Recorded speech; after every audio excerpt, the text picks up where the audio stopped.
बापू आपले ती का म्हणे सगळ्यात जास्त चाटा पण मारीन ते. हा ठीक आहे बापू. मला ताई जेवढी जागा दिसती ना पूर्ण अख्खी माझ्या बापाची. अरे हे काहीच नाही. माझ्या घरी जेवढे कलरचे शर्ट आहे ना तेवढे घरी माझ्या गाड्या लागलेल्या आहे. आता मी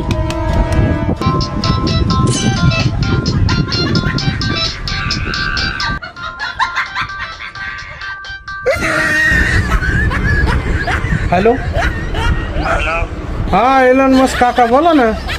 हॅलो बापू भाऊ, हा आम्हाला चंद्रावर जागा घ्यायची आहे. तुमच्या वडिलांना विचारलं आम्ही, ते म्हटले बापूशी बोला. तेवढी चंद्रावर जागा घेण्यासाठी सही द्या ना आम्हाला. नाही नाही, आम्हाला तिथं चंद्र संडास बाथरूम बांधायचंय. आम्ही नाही देणार ती साहेबी. तेरा बाप यहाँ छोड़कर गया था कि तेरी माँ?